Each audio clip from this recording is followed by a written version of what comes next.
always thought I was Miss Confidence.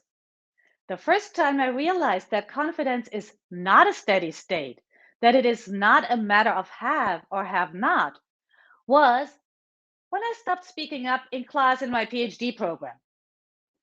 My advisor's TA had just cut me off, calling my master's thesis a shallow river, publicly doubting that I had what it took to play in academia's big league. Falling silent in class eventually led to taking a semester off, which led to dropping out of the program altogether. I had never had my intelligence or capabilities questioned, privilege, like that before, and I didn't know how to fight back, so I gave up. Giving up on becoming a professor, I regrouped in a field about as invisible as it gets, taking my side hustle of writing and translating full time, which eventually turned into a boutique agency specializing in corporate communications for the German luxury car industry. That felt way safer, and my confidence returned. Until I was pivoting again to be a coach and a true CEO for my agency instead of staying involved in the day to day. Oh, and I relocated to a foreign country, the US. Again, my confidence tanked, swallowed by a black hole of fear and self doubt. But this time, I knew the way to build confidence is experience, which I lacked in both coaching and showing up as a CEO. But this time, I wasn't giving up or giving in. This time, I decided to find ways to show up as my most confident self, even before I have the experience and achievements to prove it to myself and the world. And today, I'm sharing with you the 5-step framework I have developed for myself, and I still follow it whenever I need it. Hi, everyone. Welcome to How to 10x Your Confidence at Work. I'm Micha Goebig, founder of Goebig Coaching and Communications. I'll be moving really quickly and stay on the surface with a lot of things. So I want to invite you upfront to reach out to me later with any questions you may have. If you're watching this, I'm sure that you are fed up with not being seen and heard at work. It sucks. It sucks to know you have the qualifications, the skills, the competence, but you won't advance in your career as much as you could or tap your full potential because you lack confidence.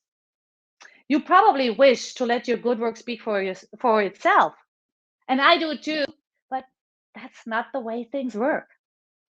Self-advocacy based on confidence is an essential element for you to take highly visible roles, change jobs, move up, get a promotion, make more money.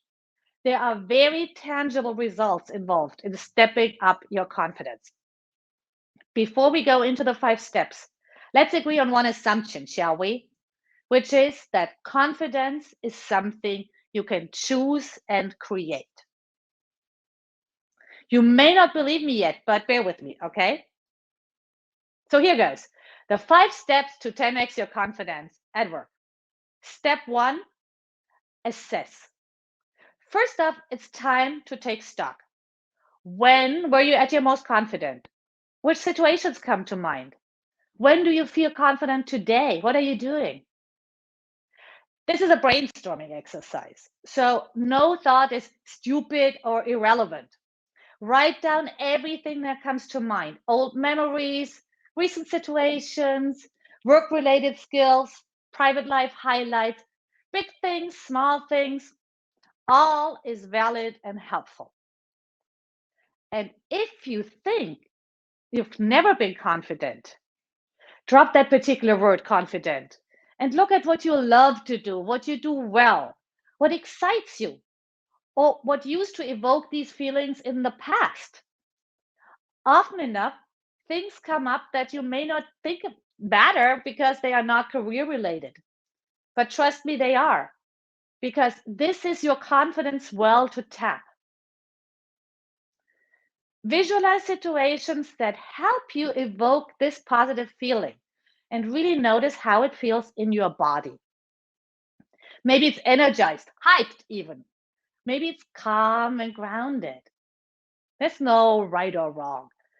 just really hone in on the physical sensation, which leads us to step two, transfer. When you can pinpoint that feeling, I invite you to go there again and again. Find the memory that makes you call it up most easily. Because the good news is, confidence is a transferable skill. You can transfer the confidence you feel or have felt in other situations to whatever you want to create. You know how it feels, and that's how you want to feel in that current, maybe scary workplace situation you may be facing. That might be having a conversation with your boss about a raise, interviewing for your dream job, presenting in front of a large audience.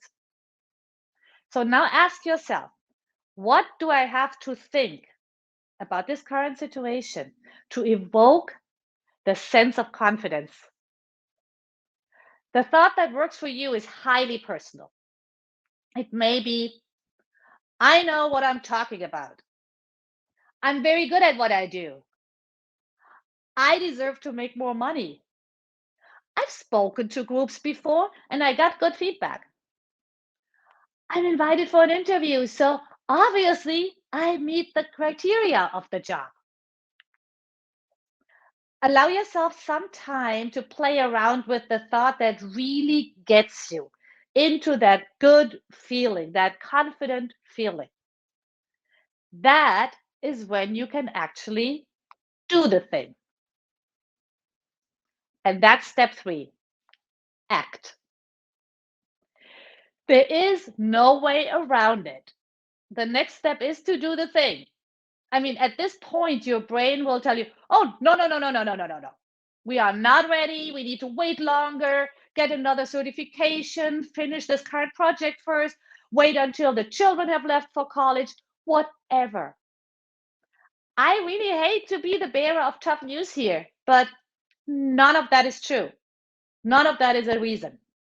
You will have to act before you feel ready. Because, as I said in the beginning, confidence is based on experience, which for us now means it's the result of taking action. We can make it way easier by recalling and transferring a sense of confidence from other experiences. But ultimately, we need to act. That requires a lot of courage and it's super uncomfortable. I get that. But there is no growth in the comfort zone. So now it's time to put that one on one with your manager on the calendar. Submit your application, hand in your notice, go all in for the result that you want to create for yourself. There's one more thing that can make things a little easier at this stage, and that's preparation. In all these situations I used as an example, many things are out of your control.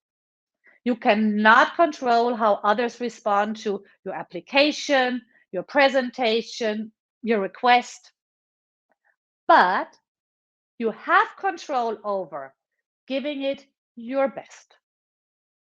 And that means preparing as best you can to make yourself as comfortable as you can.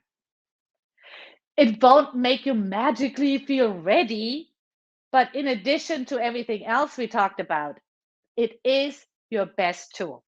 So prep and then go do the thing. Step four, let's evaluate. I prefer a three-step evaluation. What went well? What didn't go well? And what would you do differently next time? It's always these three steps for me. This is not about beating yourself up. It is about creating the groundwork for the next time you need to do something scary, and it will come. And there's a very interesting fact, research fact. You don't have to succeed to build confidence. You just have to do the thing. I mean, I know nobody likes to fail, but there is not a single person who can go through life without failing every once in a while. and working in tech, and you know a couple of pretty famous failure stories, I'm sure. Failure is part of the human experience. Might as well embrace it a little, if only because it can help you build confidence. So let's say you give your first big presentation. And let's imagine just for a second that it's a total disaster. Everything that can go wrong actually goes wrong. And I could give you a lot of examples from my practice. So if something like that happens, you always have two choices. Number one, you can make it mean about yourself that you suck at presenting, which would be too bad because that will hold you back. And I believe the world needs to hear your voice. Or number two, you can tell yourself, okay, now this was horrible. Now I know my personal rock bottom presentation experience. That's what it looks like. It was super bad, but it did not kill me. I'm still around. So any presentation after that can only be better. It can only get easier from there. And if you decide for that option, the experience will probably never turn into your favorite memory. But it has served its purpose, help you become more confident in that particular area. And last but not least, step 5, celebrate. I can tell you right away, this is the step you are most likely to skip. Because aren't we all great at second guessing and beating ourselves up over what we think is a failure? We're all pretty good at that. But celebrating what you've done, that you have done a scary thing, that's not some feel good BS. It is acknowledging that you have put in the work, you have followed through on something that really matters to you, and you have set out to create a new reality for yourself. That is a big, big deal. Celebrating and rewarding yourself helps you create the neural pathways in your brain to feel more comfortable about doing other new and potentially scary things. It's really how you build your confidence muscle further. So remember, assess, transfer, act, learn, celebrate. These are the 5 steps to 10x your confidence at work and in life, really. That's all I have for you today. I hope this is helpful. I have a worksheet to go with this, which repeats the questions and goes into a little further detail. And always feel free to reach out to talk to your personal confidence challenge. Thanks for watching and hope to talk to you soon. Bye.